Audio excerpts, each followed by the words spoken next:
Isaías, en Isaías capítulo 42, cosas que no había oído jamás. Tal vez, digo yo, no, porque para mí son nuevas, ustedes también. Isaías capítulo 42.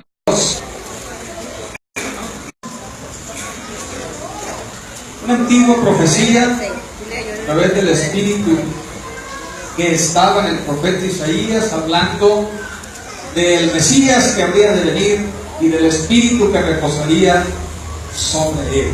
Dice la palabra de Dios, Isaías 42, verso 1: Este es mi siervo, yo lo sostendré, mi escogido en quien mi alma tiene contentamiento. He puesto sobre él mi espíritu, él traerá justicia a las naciones.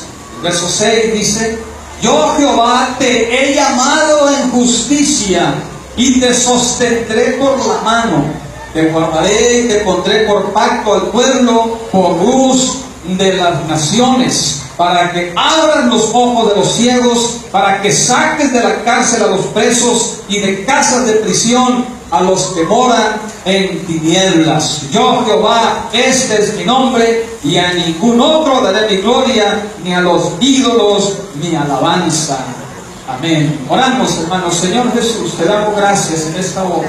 Tu palabra, Señor, que es viva, que es eficaz, Señor, te pedimos que alumbre nuestro camino, que alumbre nuestro entendimiento, Señor, que disipes toda duda, que nos ayudes a entender, Señor, esta escritura y lo que conlleva las consecuencias del cumplimiento de esta escritura para tu iglesia, Señor. Te damos gracias, Señor, que tú nos has llamado también y nos has puesto al Espíritu, Señor, en nosotros, para que seamos tus testigos fieles en este tiempo, en esta hora, Señor, en el nombre poderoso de Jesucristo. Háblanos, Señor, que tu pueblo quiere oír tu voz. Amén, amén, gloria a Dios. Pueden empezar a orar, hermanos, amigos. Adiós.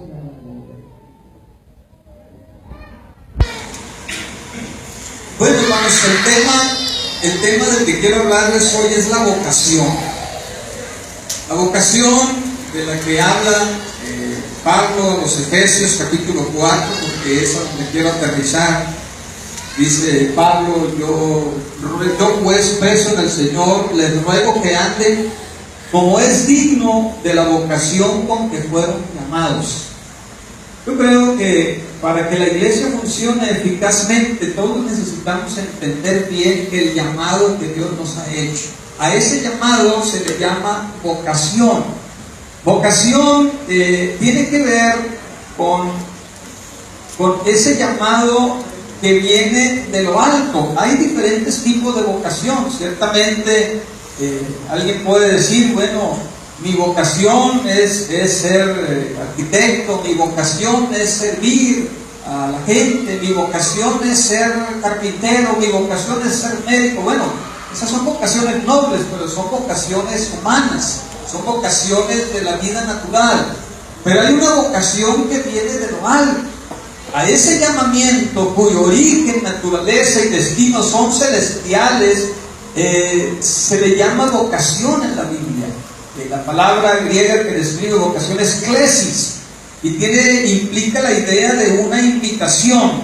Es una invitación de Dios hecha al hombre para que acepte los beneficios del reino de Dios. Es decir, no es una vocación que surja en el hombre. No se trata de que yo lo llame a usted a servir en la iglesia. Yo no lo llamé, el que lo llamó es el Señor, y el Señor es el que le da entonces el llamado, esperando que usted le responda favorablemente para que active en la obra que Él le ha determinado hacer. Y para ello le dio cierta capacidad a cada uno de nosotros. Pablo dice que el Espíritu Santo repartió a uno según lo que Él hizo. Y a uno nos dio la capacidad, les dio la capacidad de ser apóstoles, a otros evangelistas, a otros, ¿verdad?, pastores, a otros maestros, según el simple llamado, ¿verdad?, poderoso de Dios. Es decir, Dios le da una capacidad, un llamado a cada quien, dependiendo su forma, ¿verdad?, sus capacidades, sus habilidades, lo que puede desarrollar, y el don que Él pone en usted es lo que hace que sea la persona idónea para el llamado que Dios le puso en su corazón. Para entender esto, porque ahí quiero aterrizar, pero para entender esto necesitamos entender el llamamiento de Jesús. ¿Cómo Dios llamó a Jesús de Nazaret para cumplir la tarea específica? No quiero que se me vayan a hacer bolas, al contrario, voy a tratar con esta explicación que voy a dar, tratar de explicar un poco un pasaje muy confuso de la Escritura y que ha dado pie a la teología de la Trinidad, que le hace pensar a la gente que son tres dioses, ¿verdad? El Padre, el Hijo y el Espíritu Santo. Y que esos tres dioses, esos tres personajes, esas tres personas de la divinidad están presentes en el bautismo de Jesús. Cuando la voz del Padre se oye allá en el cielo, cuando se abren los cielos y escuchó la voz de Dios diciendo: este es mi Hijo amado, Jesús siendo bautizado, y luego la figura de una paloma que desciende y se pone, y dicen: ahí está el Espíritu Santo, son las tres personas de la divinidad, ahí está la Trinidad. Dice, la doctrina de la Trinidad nos explica de esa manera la Trinidad, pero bueno, les voy a explicar lo que realmente sucedió a la luz de las Escrituras. Para esto necesitamos entender el llamamiento inicial. El llamamiento inicial lo tenemos en Isaías 42, en uno de los muchos pasajes en los cuales el Señor habló a través de los profetas que estaban llenos del Espíritu de Dios, para que entonces ellos hablaran a nombre de Dios un mensaje que había de cumplirse en lo sucesivo. El Espíritu de Dios, quiero empezar por ahí, el Espíritu de Dios ha descendido sobre muchas personas a través de la historia y tiene una finalidad exclusiva. El Espíritu de Dios desciende como un don concedido especialmente para aquellas personas seleccionadas por Dios para llevar a cabo una tarea difícil o arriesgada. Hay cuatro categorías de personas sobre las cuales ha descendido el Espíritu de Dios. Y no necesariamente les estoy hablando de la paloma. Quiero llevarles a la manera en que entendían los hebreos el concepto de que desciende el Espíritu de Dios. Voy a llevar a cuatro pasajes para explicar los cuatro tipos de personas. Tenemos los caudillos. Y el ejemplo que tengo es Jueces capítulo 3. Caudillos como fue Sansón. Sansón, hijo de Manoa, es un personaje que surge de un milagro de Dios. Su madre era estéril, oran a Dios, Dios les concede un hijo. Y dice la Escritura en capítulo 13, en el verso 25, cuando Sansón, ¿verdad?, era niño aún, Jehová lo bendijo, dice el verso 24. Cuando leo todo el pasaje: a su tiempo la mujer dio a luz un hijo y le puso por nombre Sansón. El niño creció y Jehová lo bendijo. En los campamentos de Dan, que era donde estaban, entre Sora y Estaol, el Espíritu de Jehová, dice, empezó a manifestarse en él. Es decir, ahí habla de algo gradual que fue en Sansón. Conforme fue creciendo, el Espíritu de Jehová fue descendiendo sobre él de vez en cuando, ¿verdad? Empezó a manifestarse. Y la manifestación específica para Sansón fue de una fuerza sobrenatural, porque Dios lo quería como caudillo, como un caudillo que liberara a su pueblo del poder de los filisteos. Esto en tiempo de los jueces. Entonces, el Espíritu de Dios viene sobre un caudillo, y vemos en el capítulo 14, verso 19, cuando ya él estuvo grande, estuvo maduro, y cuando ya tuvo que entrar ya a pelear contra los demás pueblos. Entonces dice el verso 19: el Espíritu de Jehová vino sobre él, y descendió Sansón a Ascalón y mató a 30 hombres de ellos y tomó sus despojos. La primera masacre de Sansón, ¿verdad?, fueron 30, después fueron miles, ¿no?, los que mataban, porque el Espíritu de Dios bajaba sobre Sansón, y eso le daba una capacidad especial para ser caudillo. Entonces es la primera categoría de personas sobre las cuales desciende el Espíritu de Dios. Yo le invito a que busque en todo este pasaje de Jueces, y no se va a encontrar por ningún lado la figura de una paloma. Ahorita tomen nota nada más, pero vamos a ir adelante. Otra de las personas sobre las cuales descendía el Espíritu de Jehová, otra categoría de personas, eran en sí mismos los jueces, que eran los guías antes de que estuviera la monarquía en el pueblo de Israel. Una vez que se instalaron en la tierra prometida, al frente del caudillo Josué y de Caleb, se instalan en la tierra prometida y instalan un sistema de jueces. Es decir, en cada ciudad había hombres que gobernaban al pueblo de Israel, pero no había rey. Eran jueces los que gobernaban. Y de esos jueces, dice la Escritura, uno de los primeros jueces, llamado Otoniel, dice en el capítulo 3, verso 10 del libro de Jueces: el Espíritu de Jehová vino sobre Otoniel, quien juzgó a Israel y salió a la batalla. Aquí no era él el caudillo, sino el dirigente de los caudillos, y él era el que Dios ponía sobre Otoniel una capacidad para gobernar a su pueblo. Pues el Espíritu de Dios desciende sobre un líder con la capacidad de liderar al pueblo de Dios. Esa es otra de las funciones por las cuales Dios permitía que el Espíritu descendiera sobre ellos. ¿Qué significaba descender el Espíritu de Jehová? Bueno, precisamente es un don de Dios para llevar a cabo tareas específicas. No era lo mismo para Sansón que para Otoniel, y tampoco era lo mismo para la monarquía, que era el otro rango de personas sobre las que descendía el Espíritu de Jehová. La Escritura dice que el primer rey de Israel fue Saúl, y el Espíritu de Jehová posó sobre Saúl. Después de que Saúl fue desechado, el Espíritu de Jehová abandonó a Saúl, porque él no supo responderle a Dios en la vocación por la cual había sido llamado. Vamos entrando ya al término de la vocación, que es el llamado de Dios, y que tiene que ver con el descenso del Espíritu de Dios sobre una persona. Entonces, cuando Saúl le queda mal a Dios, entonces el Espíritu de Dios, dice, le abandona. Pero luego dice en Primera de Samuel, y quiero que vayan conmigo ahora a la historia del rey David, porque dice que cuando él fue ungido, miren, capítulo 16 de Primera de Samuel, verso 13.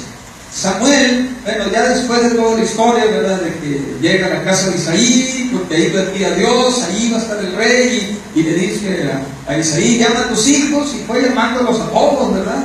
Y entonces llegó Aminadab, y llegó Sama, y llegaron todos los hijos, empezaron ahí a pasar, y luego dijo: pues no es ninguno de estos, son todos estos tus hijos, dice en 1 Samuel 16:11.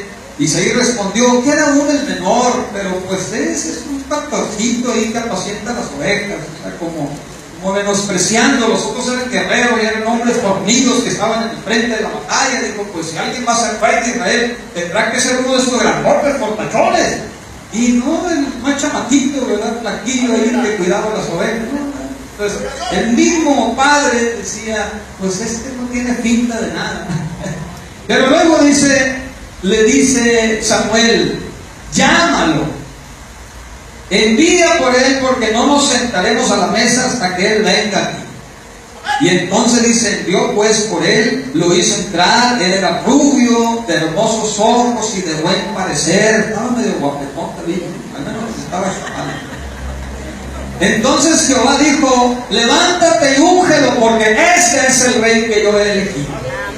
Y fíjense lo que tomó. Samuel, dice, tomó el cuerno del aceite y lo ungió en medio de sus hermanos, y a partir de aquel día vino sobre David el Espíritu de Jehová. Amén. Esa es la tercera clase de personas sobre las que Dios descendía con su Espíritu para ungir al rey. El Espíritu de Jehová estaba sobre los reyes, bueno, sobre los buenos reyes, y sobre David descendió el Espíritu. El momento que fue ungido para ser rey, en ese momento el Espíritu de Jehová descendió sobre él. Yo quiero que busquen a ver si encuentran una paloma con todo ese pasaje, pero pues si quiere ahorrarse la pena, ¿verdad?, pues le digo de una vez que no la hay. porque no era parte de la cosmovisión hebrea. Ahorita les voy a decir dónde viene. Permítanme decirle, el cuarto grupo de personas sobre las que descendía el Espíritu de Jehová era sobre los profetas. Vamos a ir al libro de Números, ahí en el capítulo 11, y bueno, ya antes de eso, ya Moisés había sido ungido como profeta de Dios y el Espíritu de Dios había descendido sobre él. Pero me parece muy importante y muy interesante este pasaje, porque Dios llama no solamente a Moisés, sino a un grupo de 70 líderes de la iglesia, a un grupo de 70 hombres que Dios había puesto ahí, ¿verdad?, para liderar al pueblo también. Y dice la Escritura en Números capítulo 11, versos 24 en adelante: salió Moisés y comunicó al pueblo las palabras de Jehová. Luego reunió a los 70 hombres entre los ancianos del pueblo y los reunió alrededor del tabernáculo, que era el templo en aquel entonces. Entonces Jehová descendió en la nube y le habló. Luego tomó del espíritu que estaba en él, estaba en Moisés, tomó del espíritu que había descendido en Moisés, y luego dice, lo puso en los 70 hombres ancianos. Y cuando se posó sobre ellos el Espíritu, profetizaron. Ahí tenemos el cuarto tipo de personas, que el Espíritu de Dios desciende para que alguien profetice en nombre del Señor. Una persona que desciende el Espíritu y empieza a hablar de parte de Dios. Hay tradiciones ahí, ¿verdad?, entre los judíos que dicen que profetizaron todos al unísono, al mismo tiempo estaban hablando. Otros dicen que entraron en trance, pero profetizaron por turnos. Bueno, como haya sido, lo que sí dice la Escritura es que el espíritu que estaba en Moisés lo tomó Dios y luego lo puso sobre los 70, el Espíritu de Jehová, con una función específica, arriesgada, profetísima. Palabra de Dios. Es el cuarto grupo de personas. Y dice que también habían quedado en el campamento 2, que por ahí se quedaron dormidos o no les avisaron. Uno se llamaba Eldad, el otro Medad, y también reposó el Espíritu sobre ellos. Y aunque no estaban inscritos entre los inscritos, pero no habían venido, dice, pero profetizaron allá en el campamento, mientras estos estaban allá en el tabernáculo profetizando, en la presencia de la nube, de la presencia de Dios, que el Espíritu descendió sobre ellos. Aquellos dos también empezaron a profetizar allá, porque aunque no estaban presentes en la convocatoria, Dios los había llamado, y eso nos da a entender también que no importa dónde estés, Dios te puede llamar para que ponga su Espíritu sobre ti y profetizar. Entonces tenemos los cuatro grupos de personas sobre las cuales el Espíritu de Dios descendía, que son caudillos, jueces, reyes y profetas. Muy bien, con esta introducción entonces, ¿qué tiene que ver todo esto con la vocación de Jesús, para entender nuestra vocación? Bueno, la profecía dice que el Espíritu de Jehová vendría sobre el Mesías. Antes de eso, recuerden que el último de los profetas del Antiguo Testamento, Malaquías, se dice que después de Malaquías, el Espíritu de Jehová, que estaba reposando, ¿verdad?, que se paseaba entre los caudillos, los jueces, los reyes, los profetas, que estaba el Espíritu de Jehová reposando, ¿verdad? Porque el Espíritu de Jehová, recuerden que es el neuma que está siempre en movimiento. El Espíritu de Jehová dice que creó todas las cosas, ¿verdad?, que el Espíritu de Dios se movía sobre la faz de la tierra. Es un espíritu que característica es movimiento, no puede estar estático, no es un espíritu estático. Dios es un Dios activo, y su característica es que siempre está creando y siempre está posando sobre el pueblo, y siempre haya descanso. Era en la mentalidad hebrea, el Espíritu de Jehová está reposando porque está hallando descanso en una persona que le dijo sí a la vocación de Dios, que le dice sí al llamado de Dios, y el Espíritu reposa sobre él, y Dios continúa su historia de salvación a través de hombres que le dicen sí a su llamado. Pero hubo 400 años de silencio. Y el Espíritu de Dios, en la teología hebrea, no hallaba descanso. porque andaba buscando sobre quién reposar, y dice la Escritura que busqué un justo en la tierra, ¿verdad? Busqué a alguien que abogara por el hombre, busqué a alguien que intercediera por los hombres y que estuviera, ¿verdad?, la voz de Dios en mi pueblo. Y dice el Señor, y no lo encontré.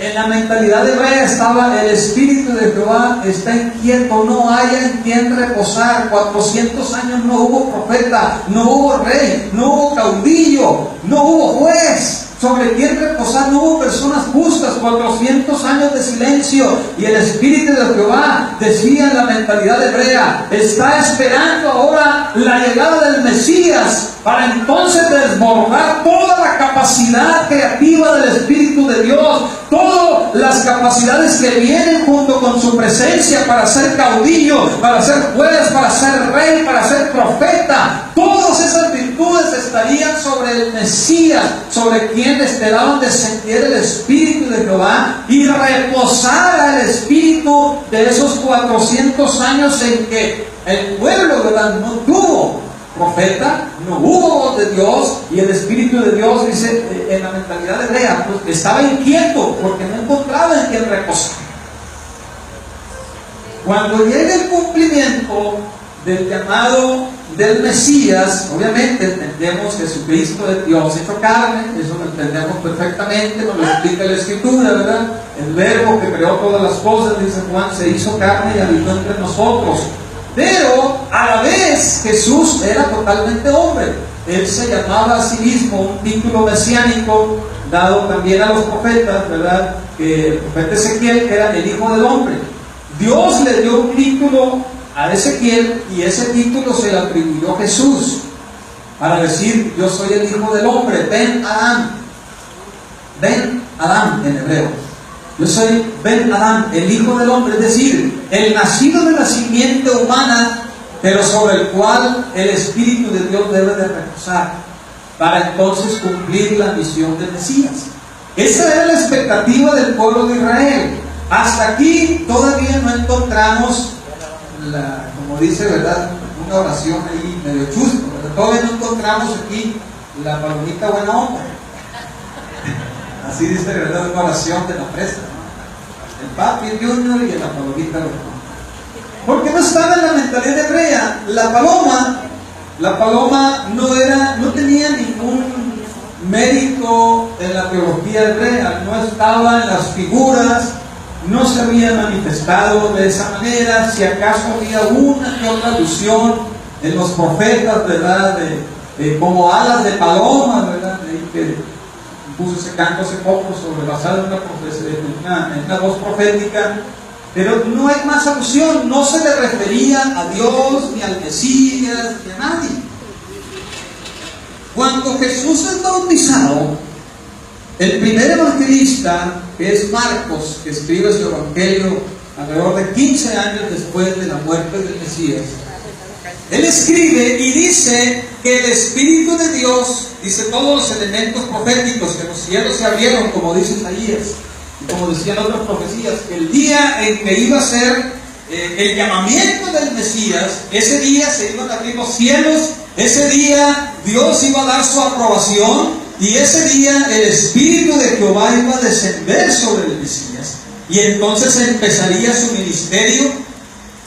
ministerio de caudillo, de profeta, de juez, de rey. Todo eso del Mesías.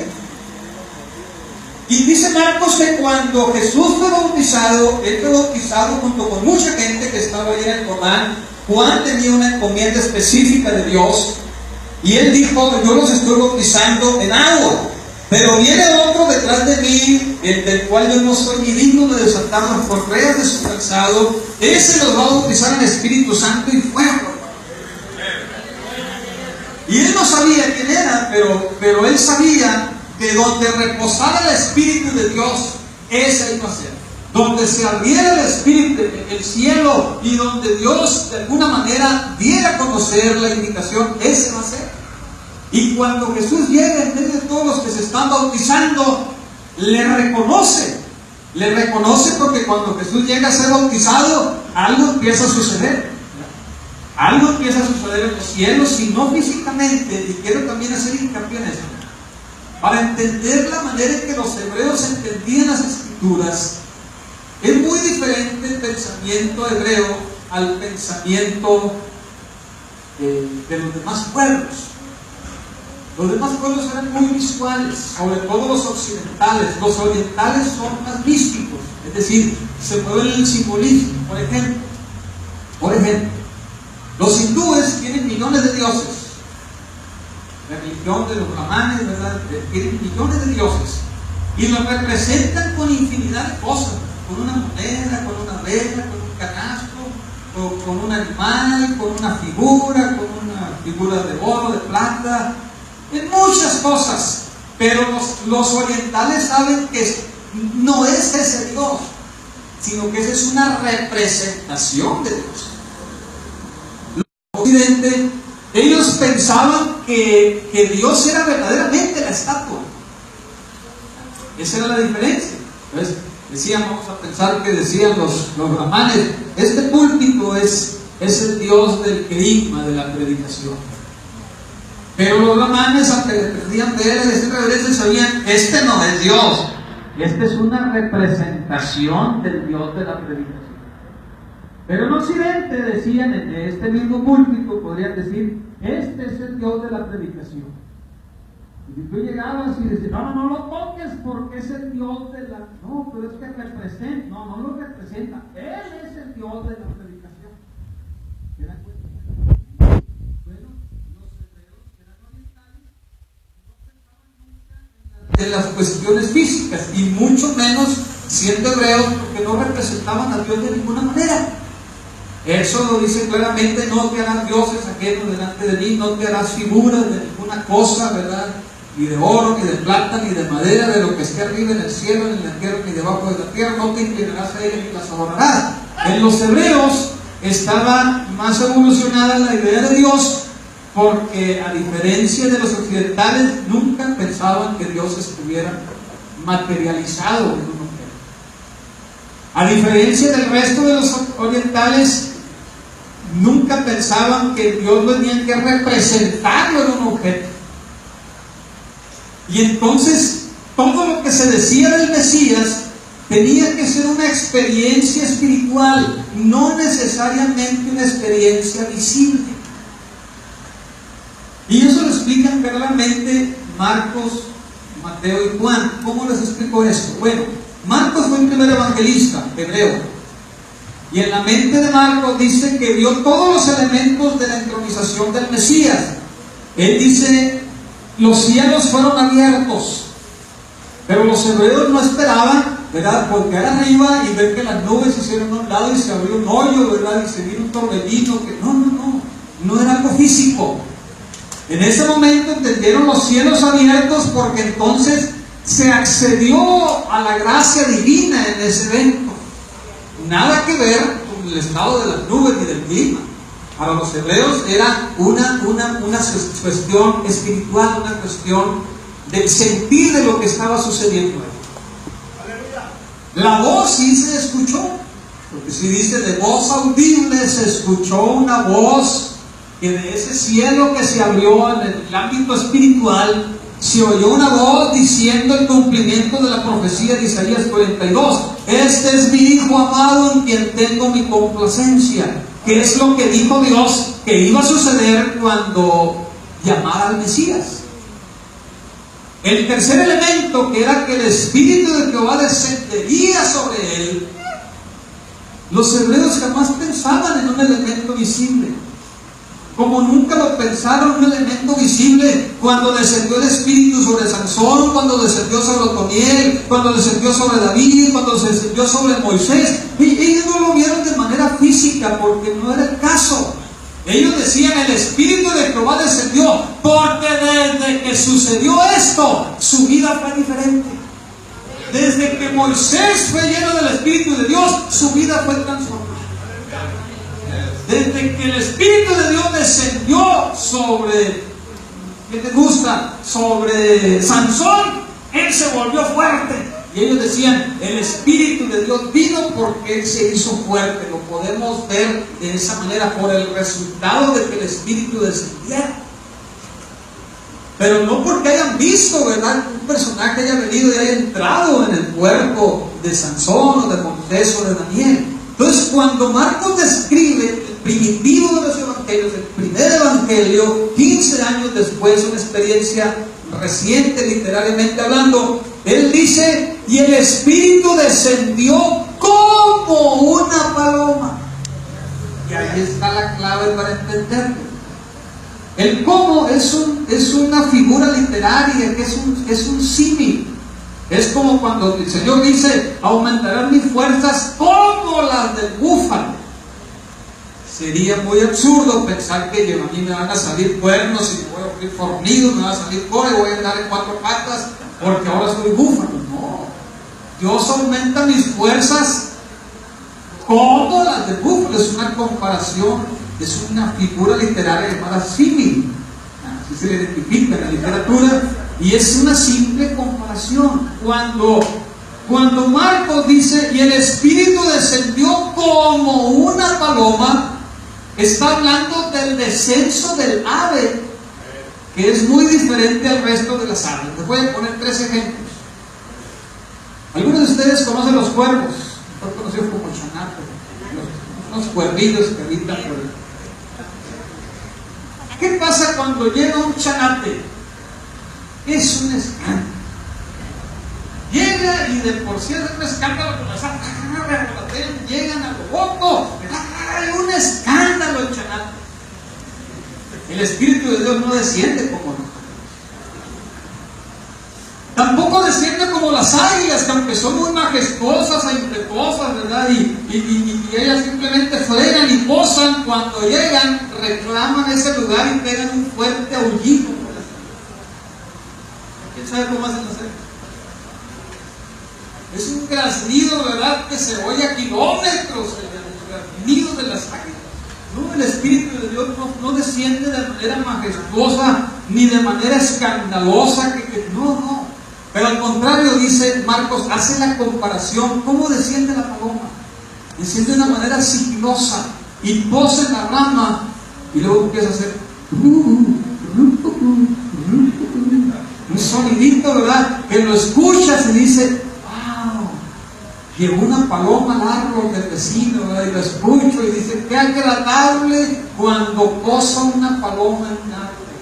No es un sonido que te lastima los oídos, no es escandaloso, no hace un ruidajo, llega tranquilita. Lo que está diciendo Marcos, el Espíritu de Dios se posó como una paloma, llegó de una manera tan bonita, tan tranquila, y una vez que estuvo ahí, nos regocijamos de lo que estábamos presenciando en ese momento. No estaban viendo una paloma, estaba haciendo una comparación de la experiencia espiritual que significó el bautismo de Jesús. ¿Ahora me están entendiendo? Mateo corrobora su historia, la historia de Marcos. Mateo escribe 10 años después de Marcos y corrobora la misma historia de Marcos. Y descendió el Espíritu de Dios como una paloma. El problema está en Lucas. Bueno, antes de Lucas voy a ir a Juan. Juan escribe, si Marcos escribió en el año 50, más o menos, Mateo en el año 60, y Juan escribió en el año 90, estamos hablando de 30 años después de Mateo. Juan describe el bautismo de Jesús y corrobora la versión de Marcos y la versión de Mateo, que el Espíritu Santo descendió como una paloma. El que hace la diferencia es Lucas, y es el que nos mete en problemas. Lucas es el tercero de los evangelios escrito en orden cronológico. Lucas escribió alrededor del año 55. Lucas, déjenme decirles una particularidad: los otros 3 escritores eran hebreos, entendían el pensamiento hebreo, entendían la manera en que los hebreos concibían a Dios y al mundo. Lucas era hebreo, anticonvertido al evangelio, y traía toda la cosmovisión de Occidente. En Occidente había al menos dos ideas de la paloma. que vinieron a distorsionar todo, porque Lucas se atrevió a escribir: y descendió el Espíritu Santo en forma corporal como una paloma. Fue el que hace la diferencia. Y ahí dice, mira, ahí está, si era una paloma que descendió. Si lees a Lucas, pues sí, eso es lo que dice Lucas. ¿Por qué lo dijo? Bueno, hay muchas teorías. Yo quiero decirles, en mi opinión, lo que sucedió. En aquellos tiempos, la paloma tenía connotaciones divinas en otras teologías. Les voy a poner solamente 2 ejemplos. No encontré exactamente la cosmovisión de los griegos en cuanto a la paloma, pero sí la encontré en cuanto a los sirios. Sirios tenían una diosa llamada Atargatis, que era la diosa de la fertilidad. Y decía la leyenda de esta diosa que un huevo descendió del cielo y posó sobre el río Éufrates, donde había unos pocos de peces ahí. Y entonces dice que vino una paloma enviada por Dios y entonces incubó ese huevo. Y de ese huevo nació la diosa Atargatis, que era una diosa en forma de sirena, que era una diosa que era la combinación, pues, humana con pez. Era una sirena, tenía cuerpo, gusto, ¿verdad?, de mujer y cola de pescado, ¿verdad?, como la sirenita de Río Tobar, así como la describe Río Tobar. Entonces, esa es la diosa Atargatis. Y ahí entonces, en la mentalidad de esos pueblos sirios que impactaron mucho por su cercanía a los griegos, estaba la idea de que la paloma tenía virtudes divinas, porque fue la paloma la que vino y incubó el huevo de donde salió la diosa Atargatis. Entonces, la mentalidad occidental decía: la paloma es algo divino. Los hebreos nada que ver con eso. Y había otra diosa también que tenía que ver con Mesopotamia, y la diosa Ishtar es una diosa representada, también diosa de la fertilidad y otras cosas que no quiero decir aquí en público, que se le atribuyen a la diosa de Mesopotamia, pero esa diosa tenía alas de paloma.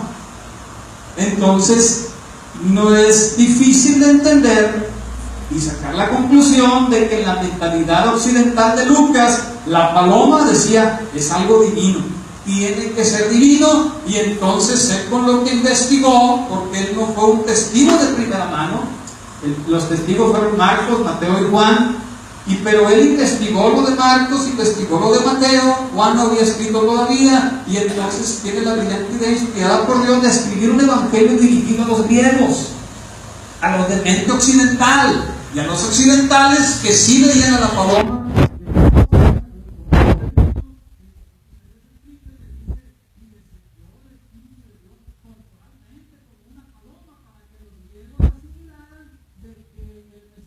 Tenía que ver mucho con la manera en que ellos veían a Dios. La paloma que desciende, entonces si la paloma bajó sobre él, entonces sí es Dios. Así lo entenderían los occidentales griegos. Los hebreos, para ellos sería una disparatada eso. Porque ese evangelio no estuvo en manos de los hebreos, ese evangelio circuló entre los griegos. Si los hebreos, yo creo que cuando lo leyeron después,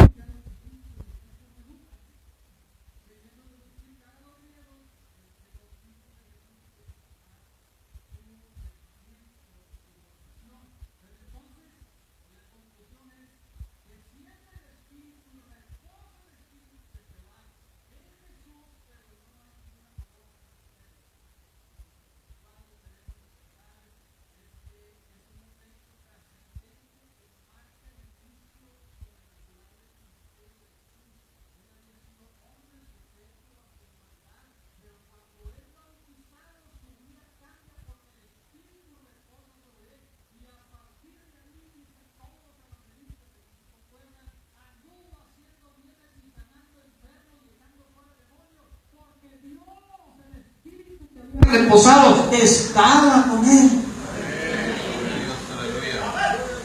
Entonces se acabó la palomita. Entendido en esto, ¿verdad? No hay tal cosa en la Biblia, pero lo que quiso decir, ¿por qué quiero explicar todo esto, hermanos? Y para llevarlos al cuerpo del sermón. Todavía estoy en la introducción, hermano. Pero quiero llevarnos a Lucas 11, porque del bautismo de Jesús, su vocación y su llamamiento, entenderlo, de ahí depende cómo entienda mi propio llamamiento como iglesia. En Lucas 11 se le hace una pregunta al Señor. Le cuestionan las autoridades y le dicen: ¿y tú con qué autoridad haces estas cosas? ¿Cuáles cosas? Pues sanar enfermos, resucitar muertos, dar vista a los ciegos, perdonar pecados, ser el Señor del sábado. Entonces, de esas cosas que se le acusaban, llegan y le dicen: ¿tú con qué autoridad? ¿De dónde viene tu autoridad? Y una simple lectura del pasaje de Lucas 11, 27-33, pareciera ser una evasiva de Jesús, tratando de evitar una confrontación. Y le regresa la pregunta con otra pregunta. Pero ahí está el meollo del asunto de la cuestión. Le dice: yo les voy a hacer otra pregunta. ¿El bautismo de Juan era de Dios o de los hombres? Y dicen que los fariseos, los que estaban cuestionando, caray, se pusieron aquí en control. Vamos a ver, hacer bolita, ¿no? Si decimos que no es de Dios, todo el pueblo se nos va a caer encima porque todo esto lo bautizó. Si le decimos que sí es de Dios, no nos va a decir: ¿y por qué ustedes no quisieron ser bautizados? No hicieron caso al llamamiento del profeta de que se arrepintieran. Y entonces dijeron: pues nos puso contra la espada de la pared otra vez. Por acá le preguntó: bueno, ¿qué le vamos a decir? Pues que no sabemos. ¿Sabes qué? Pues no sabemos. Entonces le dijo: pues yo tampoco les voy a decir de dónde vienen. Manita de coche, conozco la expresión, pero así dice en el video.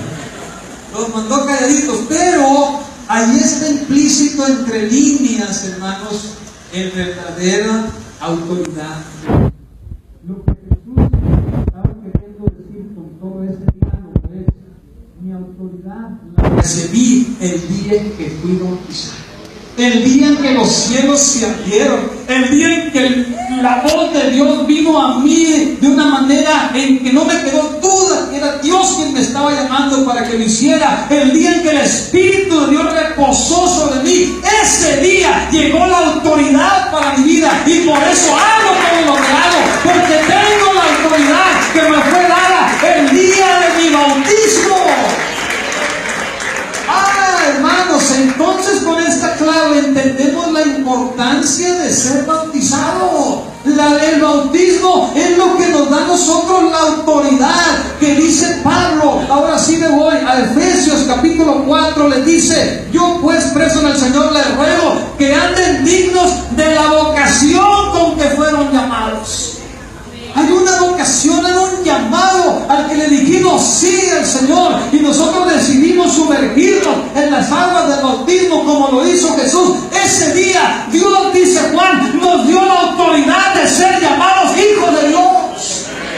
Ese día marca un parteaguas en mi historia, un antes y un después.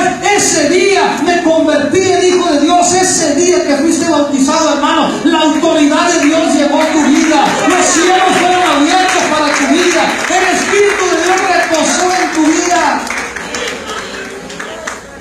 Y si entendemos esa vocación, ahora el apóstol Pablo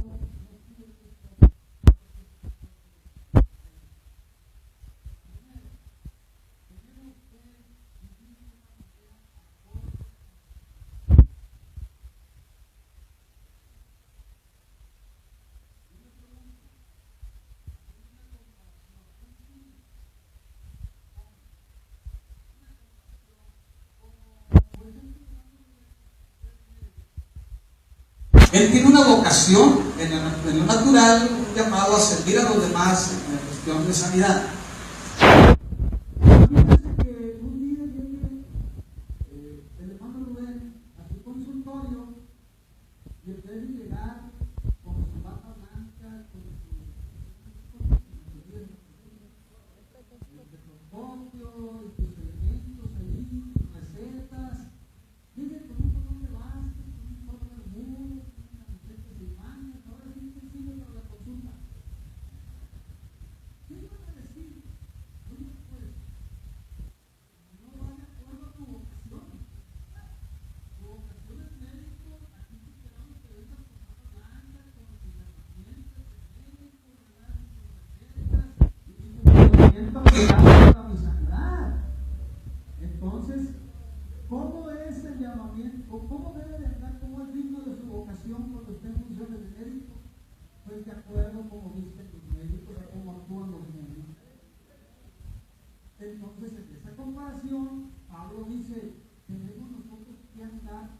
es digno de la vocación con que fuimos llamados.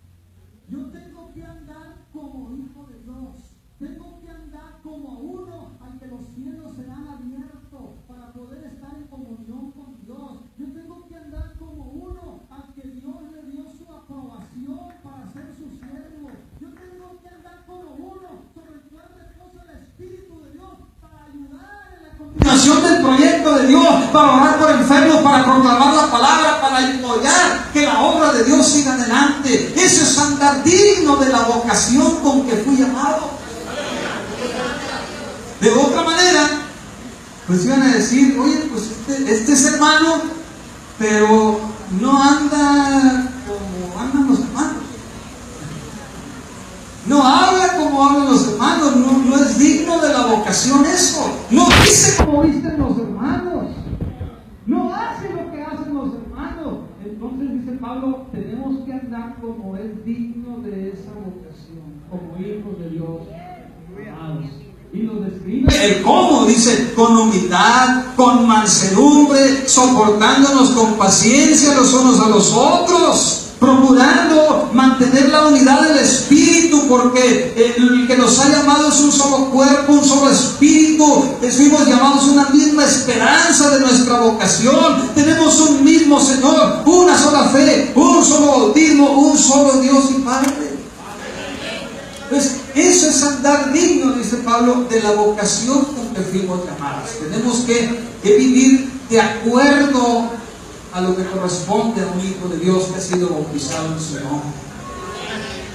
La segunda idea de Pablo en este pasaje es de que tenemos que entender que el que nos llamó también, y el Espíritu de Dios reposa sobre nosotros para llevar a cabo una tarea específica, que es la de hacer discípulos de las naciones. Esa es la gran comisión. ¿Cómo la vamos a hacer? Bueno, entonces Pablo explica lo de los dones. Entonces Pablo dice, en ese llamamiento que Dios nos ha dado, porque fuimos obedientes al llamado, le dijimos sí, fuimos sumergidos en el agua y fuimos sumergidos en el Espíritu de Dios, y Dios nos ha aprobado, y Dios, ¿verdad?, tiene los cielos abiertos para que nosotros entremos en actitud de oración con Él, porque el Espíritu de Dios descendió sobre nosotros. Ahora nos dice, Dios da dones a nosotros.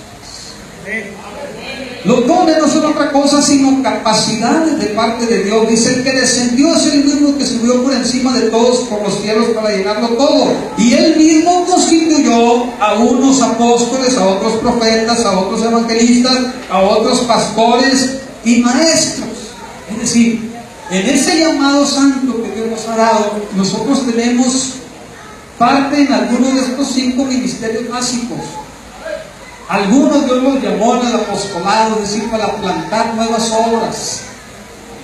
Podríamos decir que una función de apostolado está teniendo ahorita el hermano Efraín, que está ¿verdad?, plantando una iglesia infantil. Ese es un ministerio de apostolado, de ir a llevar evangelio donde no hay. Esa función de apostolado la tiene el hermano Jesús Campas y nuestra hermana Lili, que están yendo a plantar una iglesia en el Cortón. Es una función de apostolado. No es que los llamemos apóstoles, porque ese es un cargo que quedó en desuso en la iglesia, pero están haciendo la función de apostolado. ¿Quién los capacitó? ¿Quién los llamó? Dios. Y aquí dice Dios, porque yo ni metí las manos, yo no le dije, frente, ya tenemos un terreno, ¿te animas? No. Dios puso en él el llamado, y yo simplemente le doy causa, adelante, vamos, nos proponemos. Jesús recibió el llamado y yo le di causa, pero ¿quién es el que hace el llamado para servir? El Espíritu de Dios que está sobre ellos, para cumplir la obra en una tarea específica que Dios ha determinado. No todos son apóstoles, no todos les da Dios la capacidad, ni el sentir, ni los recursos para plantar iglesias. A otros Dios les da la capacidad de ser profetas.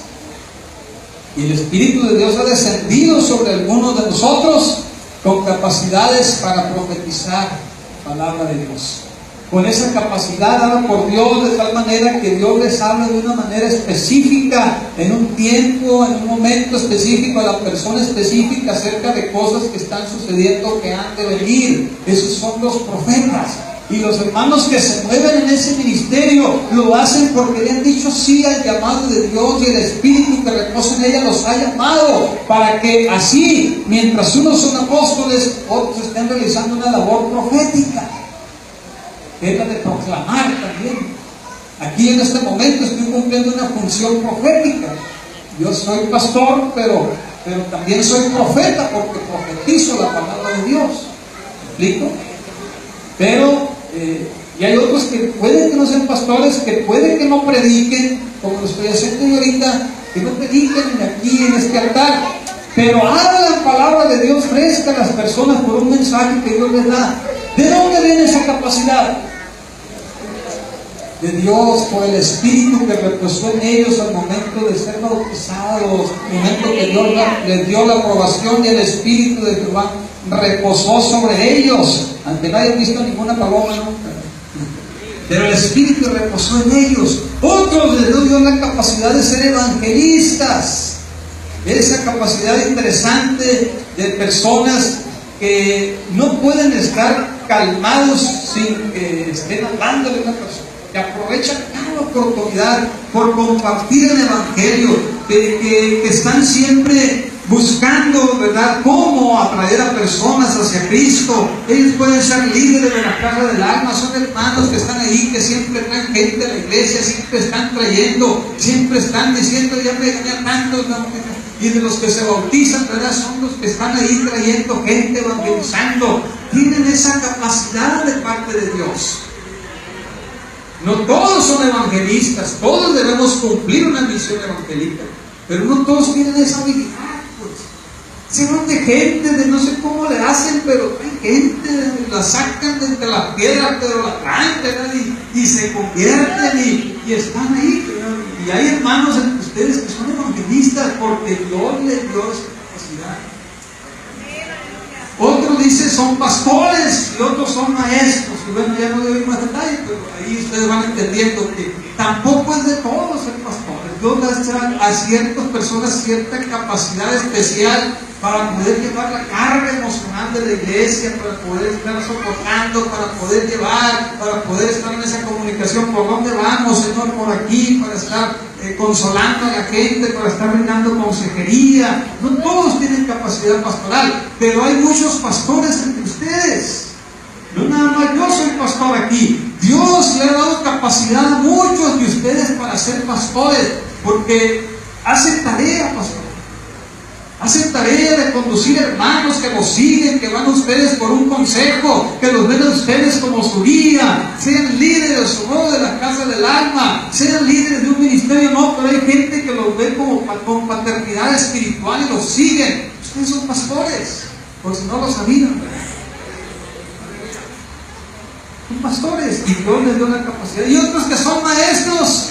Y qué bueno, ¿verdad?, que cada ministerio tenga su lugar en la iglesia y esa capacidad dada por Dios la podamos desarrollar libremente, ¿verdad? Y el que tiene el don, la capacidad de ser maestro, pues sean los que nos enseñen aquí en las clases bíblicas a los niños, los ministerios, maduración, creamos, que sean ellos los maestros. El problema está, hermanos, el problema está que si por alguna razón diversa alguien tiene un llamado de parte de Dios y ese llamado es frustrado en su ejecución,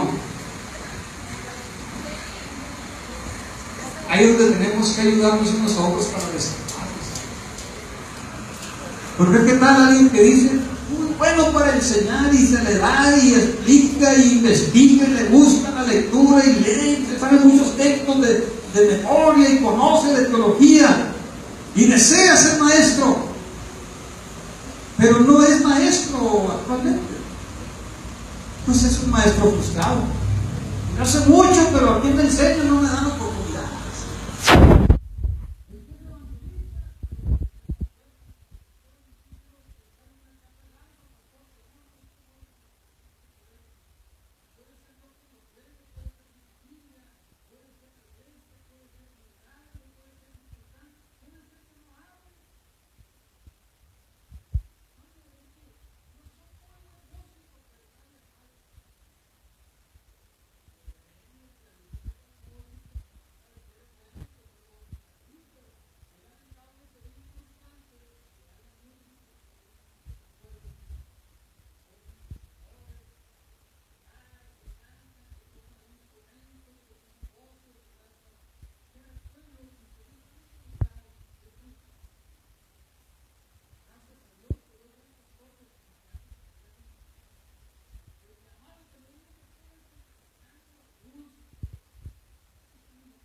tenemos que fluir.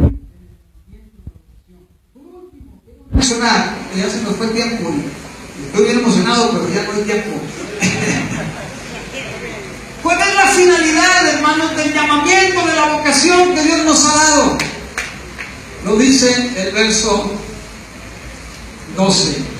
Para que perfeccionemos a los santos para la obra del ministerio, para la edificación del cuerpo de Cristo, hasta que todos lleguemos a la unidad de la fe y del conocimiento del Hijo de Dios, al hombre perfecto, a la medida de la estatura de la plenitud de Cristo, que ya no seamos niños fluctuantes llevados por cualquier viento de doctrina, etcétera, etcétera.